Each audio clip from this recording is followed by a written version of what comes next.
Speaker, to the Acting Minister of Health. Mr. Speaker, among other things that is happening with this government, being in disarray, Mr. Speaker, is our health care system.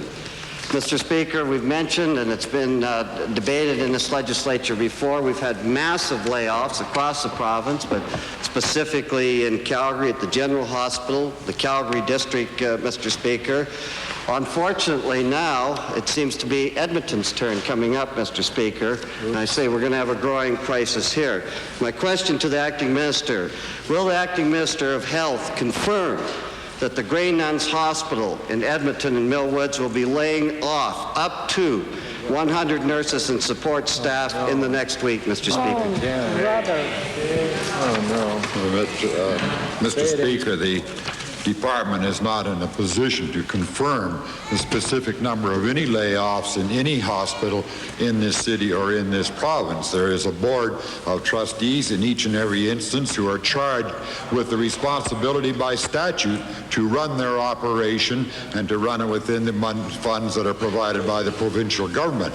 There is, in fact, a reorganization apparently going on, of which the Grey Nuns Hospital is part of, and if there are efficiencies to be affected by that reorganization, then it is fully expected that there will be layoffs.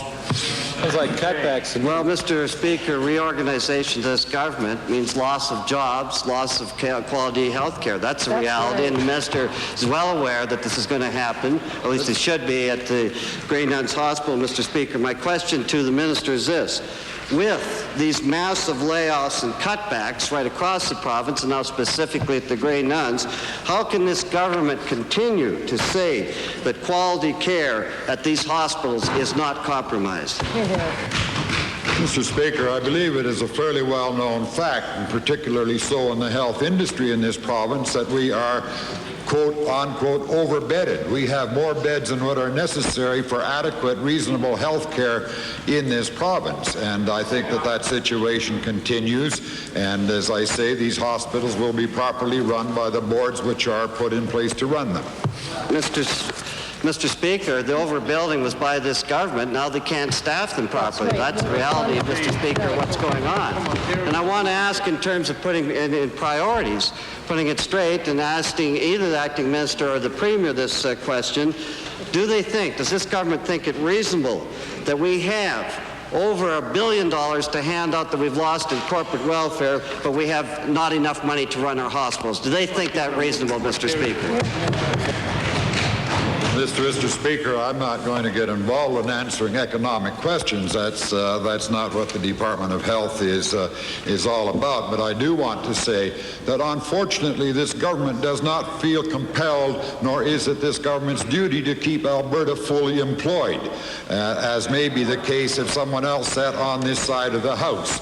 The funds are being well expended. They are taxpayers' dollars, and I think that they are being well accounted for. Second main question, Leader of the Opposition. Well, that's interesting. It's not our responsibility of the economy. That's a new one, Mr. Speaker. Maybe we better talk to the Treasurer. But I'd like to designate my second question, Mr. Speaker, to the member from Calgary Forest Lawn. Thank you, Mr. Speaker. Well, the geese on the government benches are really honking this morning, Mr. Speaker. Mr. Speaker, one thing this government can never be accused of is being overly preoccupied with matters of ethics and propriety. On April the 14th, the Premier committed what can be described at best as a blurring of the distinction between progressive conservative party business and acceptable government activity. On that day, the Premier forced recipients of over $500,000 in government grants to come to a $10 a plate Conservative Party breakfast to receive these funds. An obvious unacceptable mixing of party, government, business that even grant recipients found embarrassing. My question is to the Premier, Mr. Speaker. Given that the Premier is supposed to set an example for his colleagues, will he explain whether he sees anything wrong with this, and if not, why not? There was no blurring, Mr. Speaker. Well, that's a neat trick on the part of the Premier. He invites them for bacon and hands out the pork.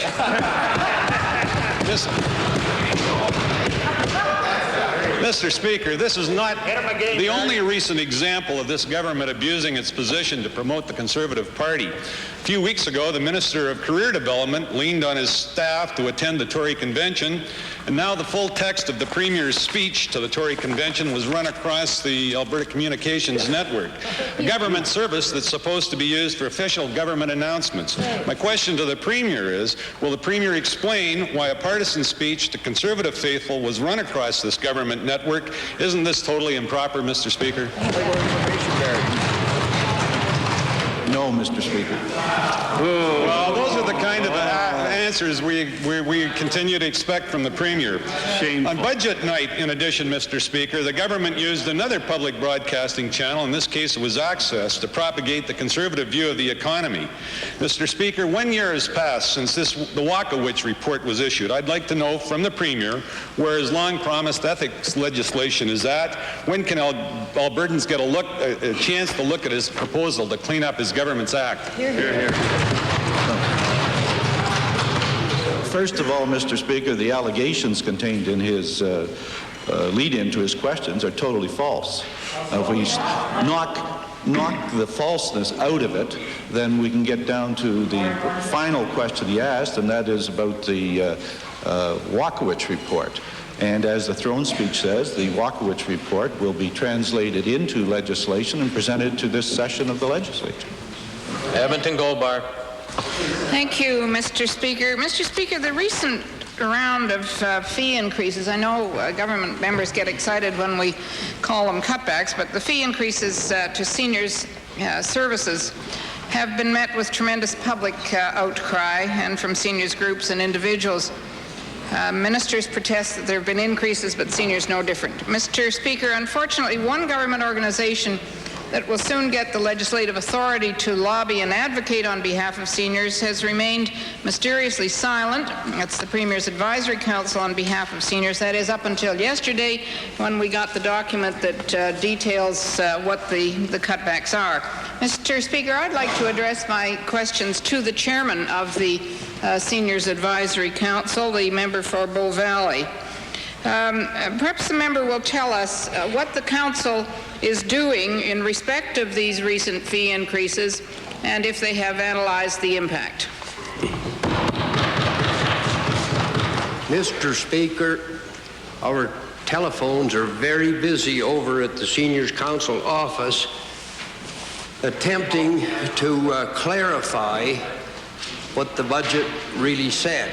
In other words, there's a lot of anxiety about some distortions that were made about the effect of the budget on seniors. And at this time, we have a lot of seniors and caregivers phoning to clarify those benefits. Mr. Speaker, our phones are ringing off the hook too. Mr. Speaker, they know the truth, Mr. Speaker. Has the Council done for the Premier and members of his cabinet a detailed analysis of in fact, the real impact that these cutbacks will have on seniors, particularly those that are near or at the poverty line? Mr. Speaker, I would have to correct the implication that there are cutbacks to seniors. As a matter of fact, the budget for benefits for seniors went up approximately $75 million this year, and although there were some transfers made, particularly to benefit some of the underprivileged seniors, the cutbacks that are being announced were actually not cutbacks, but transfers of funds from one part of the seniors' benefits to other parts. Mr. Speaker, a rose by any other name is still a rose. Your own document tells us differently. Mr. Speaker, I'd like to ask the chairman what assistance, if any, is the Council prepared to give to seniors in terms of advocating and mobilizing them to make known the circumstances that have been caused by these cutbacks to the Premier and to members of the Cabinet? What are you doing to mobilize them? Mr. Speaker, the Council is in the process of holding public meetings with seniors organizations throughout Alberta. One of the things that we heard in the meetings up until now, the one common denominator was that we needed to put more money into home care. And so this budget responded and put more money into home care. Calgary Fish Creek, followed by Edmonton Beverly. Mr. Speaker, for the past 15 years, Interprovincial Pipeline's Sarnia to Montreal pipeline has carried Alberta crude oil to Montreal refiners. And even though Alberta crude oil is competitively priced with Venezuelan and North Sea crude, Montreal refiners are increasingly turning to these offshore crude supplies. As a result, Mr. Speaker, demand for Alberta crude has plummeted, and now the federal energy minister has asked the National Energy Board to examine the possibility of shutting down or reversing the Sarnia to Montreal pipeline. I'm wondering if the Minister of Energy can advise the Assembly what action he proposes to take with respect to this very serious turn of events for our oil producers. Mr. Speaker, the honourable member for Fish Creek is quite accurate. The refiners east of the east end of the Sarnia-Montreal pipeline, which is referred to as Line 9, have reduced their nominations for Alberta crude oil from about 350,000 barrels a day to about 15,000 barrels a day. So, Mr. Speaker, it's clear that, in fact, offshore crude coming from Venezuela or the Persian Gulf, is landing in Montreal cheaper than we can ship Alberta crude east. It does bring into question, Mr. Speaker, the issue of, or the conflict between the market making economic decisions and the issue of Canadian security of supply. Mr. Speaker, there are two impacts to Alberta producers by the closing of Line 9. One impact will be that we lose a market. We will have to find a market, alternative market for Alberta crude oil elsewhere. The other impact, of course, is that it abandons to some extent the Canadian government's position on security of supply. We are pushing, and I have written to the Minister of Energy federally, Mr. Speaker, pushing for full evidentiary hearings around the closure because there are impacts on cost and impacts on future security of supply.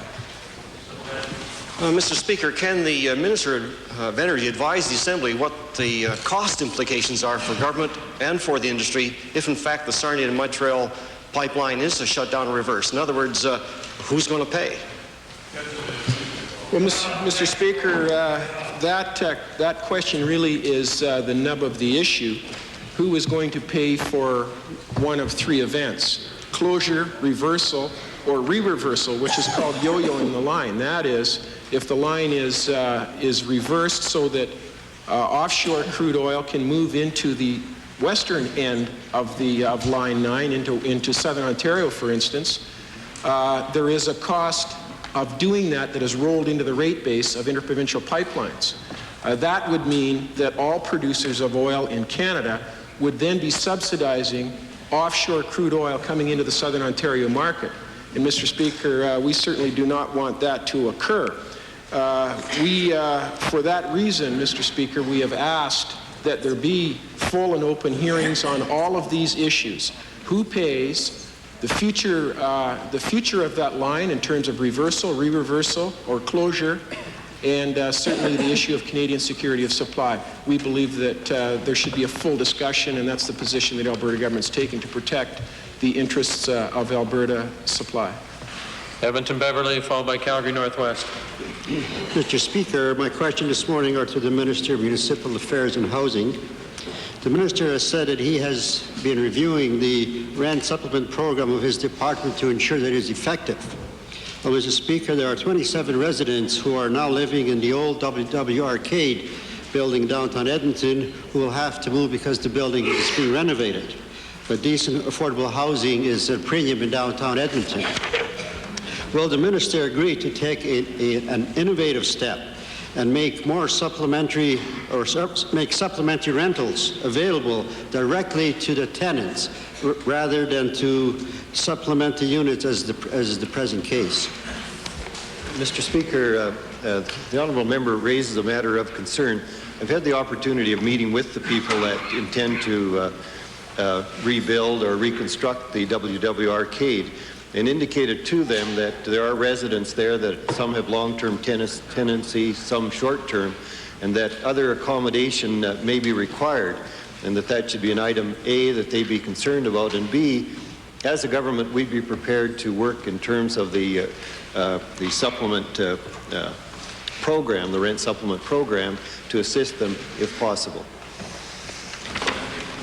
Mr. Speaker, there are numerous residents in downtown Edmonton who are living in some of the buildings that are going to be renovated.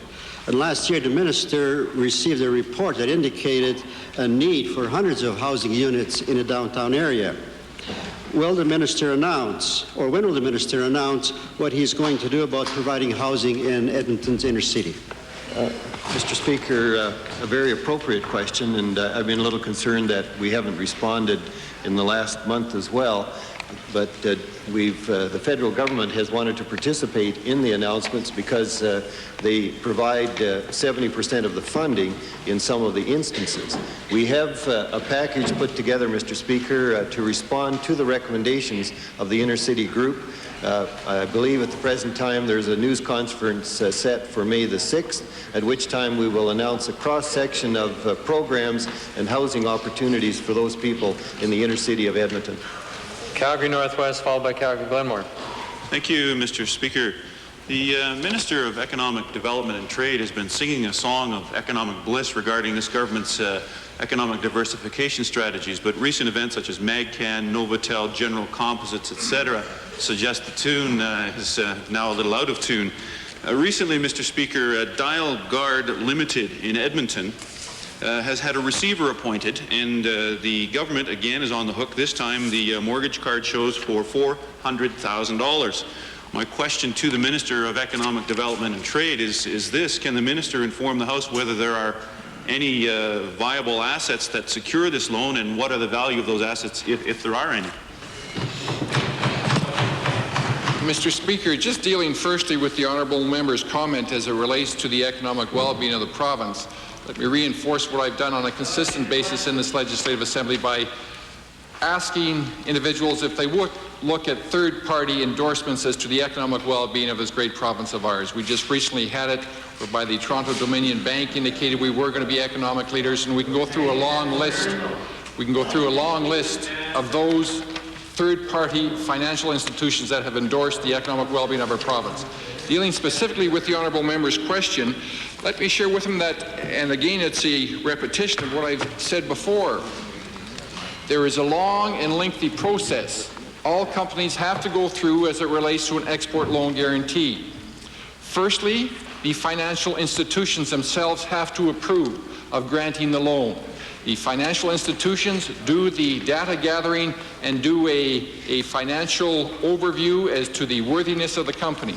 Secondly, we charge a fee for those services anywhere from 3/8 to 3/4 of a percentage point on the service that we are offering, whereby we backstop 85% of the export loan guarantee, creating jobs and employment opportunities within the province of Alberta.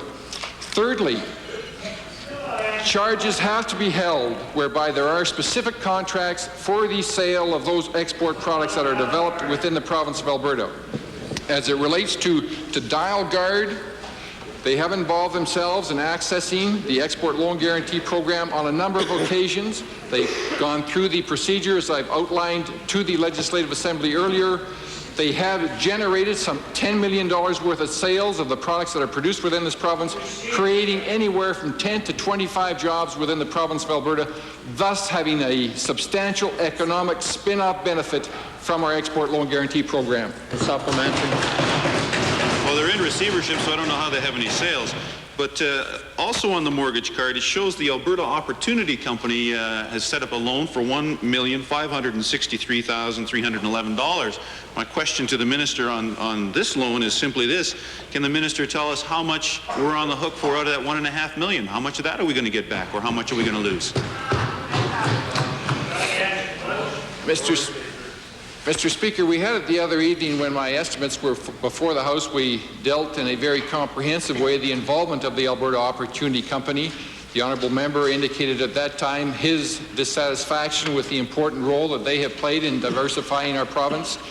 I share with the honourable member now, as I shared with him then, the opposition parties have advocated on a consistent basis an arm's-length organization to deal with ventures such as this. This arm's-length organization is in place. We have no direct influence as it relates to their support for the private business sector. We develop an overall policy that relates to the diversification of the province. We leave it to an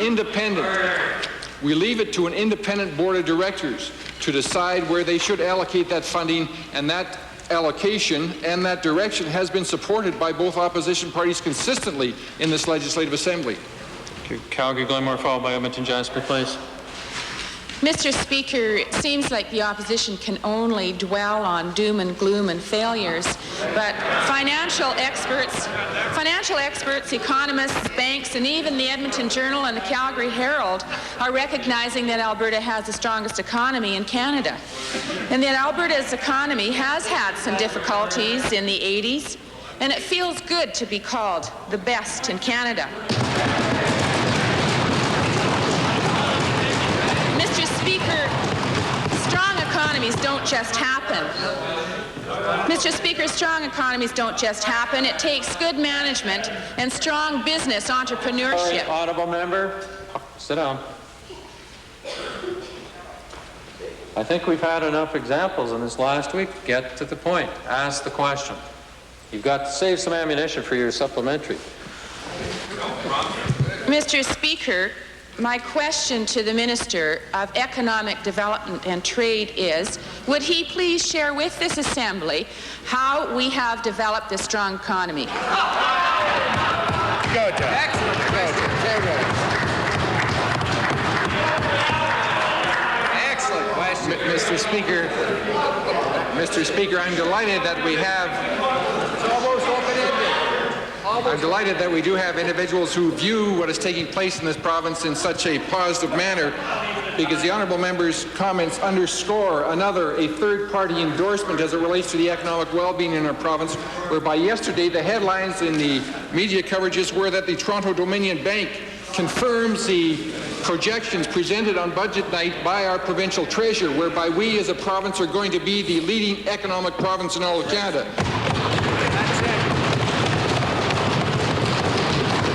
Mr. Speaker, it's important to note, though, that it's not only the Toronto-Dominion Bank, but the Investment Dealers Association, Canadian Mortgage and Housing, the Royal Bank, the University of Alberta, the Conference Board. All of them indicate that Alberta is going to lead economic growth in this country, and the projections are that that economic growth is even going to increase to a greater degree in years down the road. Great.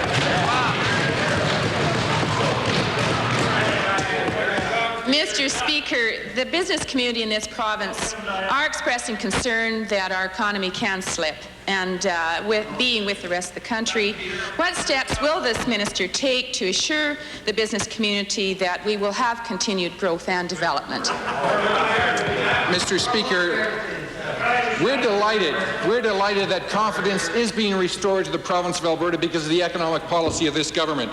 We're going to continue with our thrust of a balanced budget. We're going to continue with our thrust of diversification.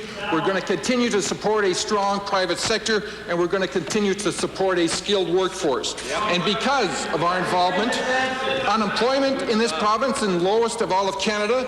Tourism numbers are up dramatically. The manufacturing shipments are up, and as I indicated a little earlier, exports are up some 35% last January over the previous January. Mr. Speaker, confidence is growing in this great province.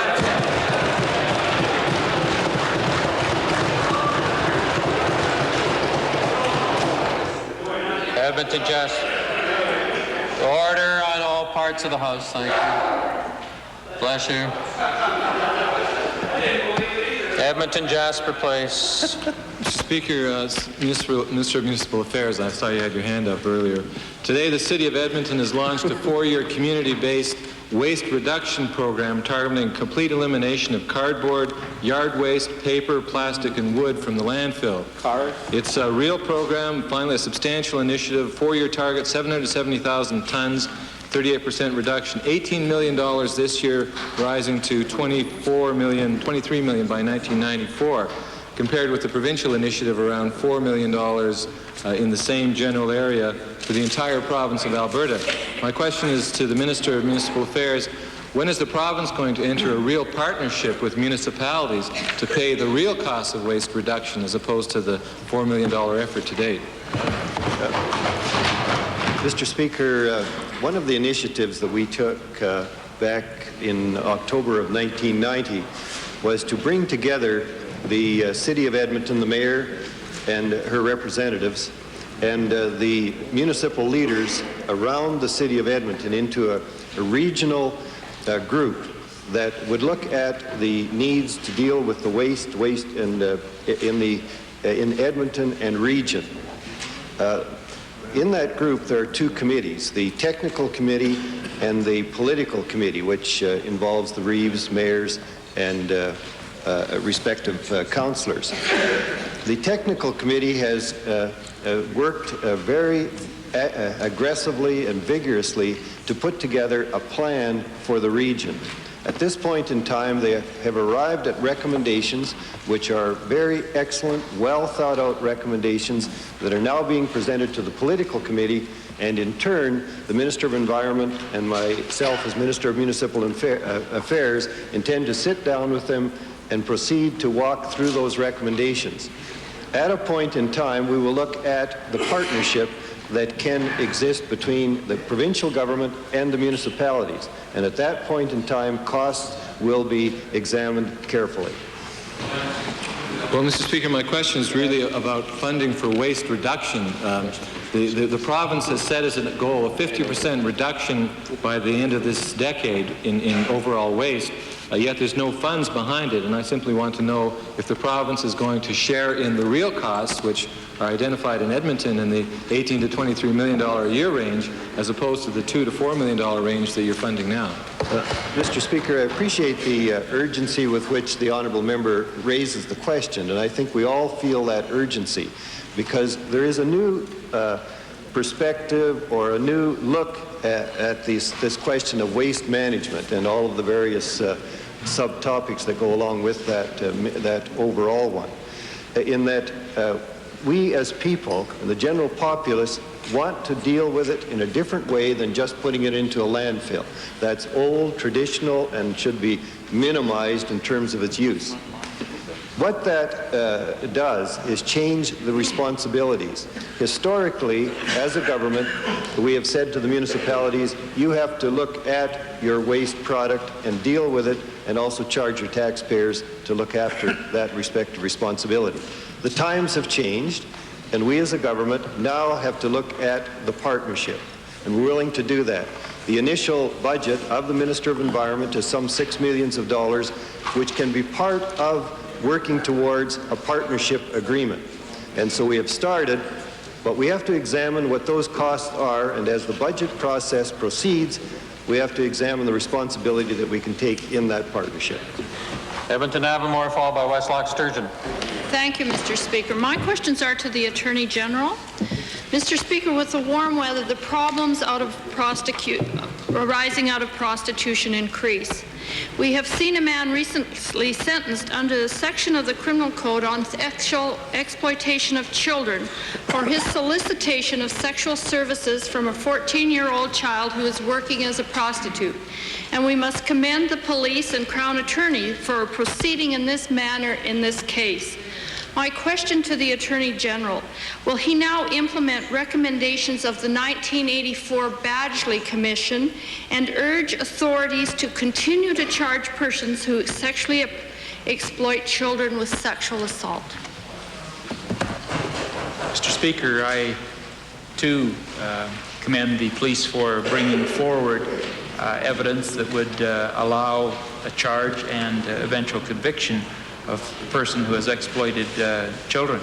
The Attorney General's Department only initiates a charge based on the evidence that comes forward.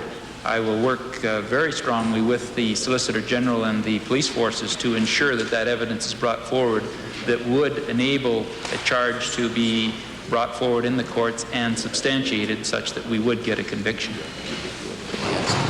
Thank you for that answer. Mr. Speaker, my second question is to the Minister responsible for Family and Social Services. Mr. Speaker, we know that child prostitutes are often victims of family violence, sexual assault in the home. Last year, Edmonton police made 37 arrests of young offenders, girls and boys, who were working as prostitutes. And this year, already, 22 arrests have been made. My question to the Minister is, given the recent case highlights the problem of sexual exploitation of children who resort to prostitution in order to survive, will the Minister now act on his mandate to protect these children by establishing safe houses and treatment programs for children involved in prostitution? Mr. Speaker, we will continue to offer all the resources, all the supports necessary, all the supports available to children at risk or children at need. I would point out, Mr. Speaker, that here in the City of Edmonton, I'm really pleased to be able to work in partnership with groups like the Youth Emergency Shelter, who are out there working with young people, helping to get them off the streets, working with our government. Mr. Speaker, would also want to say that we're pleased with the work of community groups like Crossroads, who are out on a daily basis, Mr. Speaker, talking to prostitutes that are on the streets, making sure that if there are underage girls or boys that are on the street, that they again are referring them to the appropriate supports that are there. Mr. Speaker, a very serious problem. I'm concerned about it, and I appreciate the concerns that the member for Edmonton Avonmore brings forward, and we're going to continue to work together to do what we can to resolve this problem. Westlock Sturgeon, Penoka. Thank you, Mr. Speaker. Question today is to the Attorney General. The natives of this province, Mr. Speaker, have been studied fairly widely and long for at least 3 reports in the last dozen years, the Ralph Report, the Causey Report, and the Kirby Report. Since the Causey Report, Mr. Speaker, recommends that the fine option programs which return natives to Aboriginal communities as part of their sentencing be improved or expanded, made meaningful for the community and offender, the question to the Attorney General is what immediate action, this is 12 years in the making, what immediate action is the Attorney General taking to implement these recommendations? Mr. Speaker, the Causey Report was tabled in the Assembly, and my colleague, the Solicitor General, who is in the lead ministry in this, has indicated to the Assembly that an interdepartmental committee is working together with the Native groups that were involved in this to work together to formulate the initiatives that can be implemented immediately and a time plan for implementing the remaining parts. The honourable member makes reference to the Kirby Report. I will acknowledge that not all recommendations from the Kirby Report have been implemented, but by far the majority have. The Fine Options Program, which is mentioned in the Causey Report, is in effect. And I might relate to some of the justice initiatives we used in the young offender area where the alternative measures programs would be broadened, and that would be the same effect with the fine options. Once a fine option is put into effect, it is not the Attorney General's department that has the ultimate responsibility, but that of the Solicitor General. Thank you, Mr. Speaker. May I remind the Attorney General that the Solicitor General just can't deport these people if they're not doing things right. Exactly.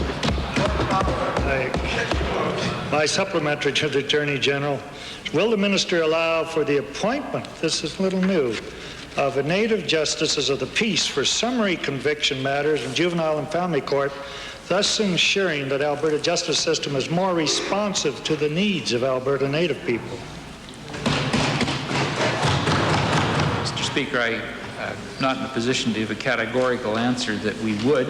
We are working, as I mentioned, with the Native communities to ensure that we will make changes to our justice system that will recognize the cultural differences, and perhaps justices of the peace from the Native community will be one of those initiatives. We're cognizant of the problem, are working on it. Hello, Karimbi, followed by Edmonton Kingsway. Mr. Speaker, with quality education being so important today to our young people and to the social and economic well-being of our society, and the debate over the performance of the education system across Canada becoming a matter for national debate, the proposed School Achievement Indicators program is attracting a great deal of attention and raising many questions. Mr. Speaker, to date, this potentially important program hasn't been well defined for students, the educational community, or the general public, and there are certainly those that oppose the project. Given that Alberta is one of the main proponents of this initiative, Mr. Speaker, can the Minister of Education describe what the indicators will require of students in Alberta schools? Quite simply, Mr. Speaker, the project is designed to bring together a national standard in what we as Canadians believe children ages 13 and 16, what those kids should know and what they should learn when it comes to numeracy and literacy. And we're doing that by spanning out across the entire country these days, each provincial Department of Education going out to stakeholders and asking trustees and parents and students and the business community, what do you expect? What do you expect kids to know at the ages of 13 and 16 in literacy and numeracy? And then once we've determined that standard, we will then set a national test against that standard. And that will occur in May of 1993. And by the fall of 93, we'll have an assessment of how each province stacks up, that each province's education system stacks up against that national standard. And it's a significant project, Mr. Speaker, because Alberta and Quebec are taking the lead on this project in working with other provinces across the country. And it's even more significant because Quebec is an active participant in this project, the only one of its kind where Quebec is still actively involved on an interprovincial, intergovernmental basis. Mr. Speaker, the Minister's response is helpful, but however, I think there's another question, and a very important one, to be raised. Assuming for the moment the results of applying the indicators tests may well show deficiencies in the system, what will be the mechanism for evaluating the results and deciding what level of government or part of the educational community will be responsible for making the improvements? Well, Mr. Speaker, let me make it clear that having received a report on the results, it then becomes incumbent upon the Minister of Education in the province of Alberta, and working with my colleagues in the legislature and in government, to then work with school boards in Alberta as to what steps we should be taking to improve our performance vis-a-vis that national standard. There isn't going to be the long arm of the Ottawa House of Commons coming into this legislature telling Albertans how they ought to improve their education system. That will be a decision made here in Alberta by Albertans. But, Mr. Speaker, that is the important part of this project. It's an accounting. It's telling Albertans how our system is performing vis-a-vis others. And it's also putting in the hands of teachers the tools that they need to make those important professional decisions as to how we can improve our performance against those standards. So it's accountability, it's accounting, but in the end, it's designed to improve the quality of children's education. Edmonton Kingsway, followed by Edmonton Meadowlark. Thank you, Mr. Speaker. My questions are to the Minister of Economic Development and Trade. Mr. Speaker, Exhibit B of the government's prospectus for the sale of Northern Steel contains a rather curious statement that the Alpac steel contract will be given to Northern Steel once the Alpac mill is approved. Now, this prospectus was issued before the approval of the Alpac mill. And so could the minister tell us if this is another prospectus mistake, or is it that the government used its financing clout with Alpac to insist that the contract go to Northern Steel? Mr. Speaker, individuals within our department and then a private accounting firm, we involved their services to put together this prospectus, recognizing our desire to turn this company back to the private sector. There is a listing of projects which were included in the prospectus, as the honourable member indicated, but they were not listed in there as confirmed companies that Northern Steel would have access to their contracts. It was a suggested list of projects that were coming forward, projects that all steel companies in the province of Alberta will be bidding on, some that have greater expertise and greater opportunities to participate in some of these larger contracts will do so where others will not. But it is a listing, and it's the listing much like I tabled in this Legislative Assembly earlier, indicating the in excess of $20 billion worth of projects that are taking place within the province of Alberta. Wow. No, Mr. Speaker, that is not quite correct here. It says specifically this, and it's referring to the Alpac Athabasca pulp mill contract. It says this will be a contract to Northern Steel when the project is approved. Not putting on the list as it might be. It says it will be. And so my question to the minister is, given that you put $400 million financing into Alpac and $18.4 million into Northern Steel, is that why the government has told everybody that Northern Steel will get that contract without public tender? What? Mr. Speaker, I just answered the question to the honourable member a moment ago. Edmonton Whitemud. Mr. Speaker, this government has left a trail of broken promises with the municipalities. We saw the situation with the major recreational and cultural facilities, then the reductions in the preventive social services programs, and now the most latest one, of course, the cutbacks and the commitment that were made for transportation, which has affected municipalities throughout the entire province of Alberta, particularly in ridings like Whitemud. And I point out the Whitemud Drive mess that has been left behind. To the Minister of Municipal Affairs, will the Minister, on behalf of all municipalities in this province, attempt to influence his cabinet colleagues to reverse the decision on transportation cutbacks so disasters created by delays like the Whitemud reconstruction can be put back on track? Mr. Speaker, constantly and continually, my colleagues have had discussions with the various leaders of municipalities, specifically with the two associations, the Alberta Urban Municipal Association and the Association of MDs and Counties.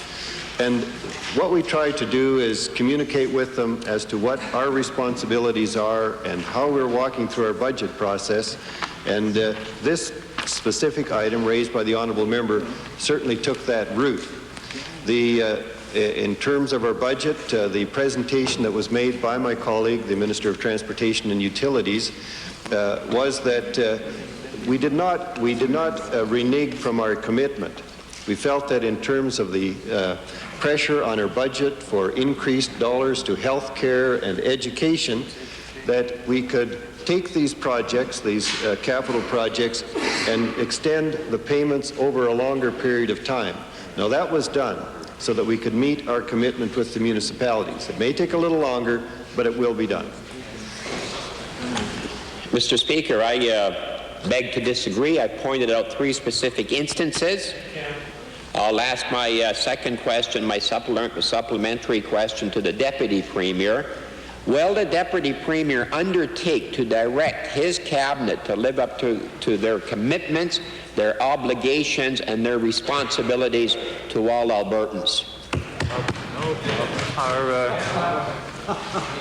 Our cabinet needs no direction from me to do what we're doing. Rocky Mountain House, followed by Stony Plain. Thanks, Mr. Speaker. My question today is to the Attorney General. During the last couple days, the Attorney General's Department has made an announcement that there will be a new trial for Jim Keekstra. I have had a number of constituents expressing concern that this is going to be a very expensive process, that it possibly will have a negative effect on the town of Eckville, and that there could be a free stage on free national stage for some adverse thinking.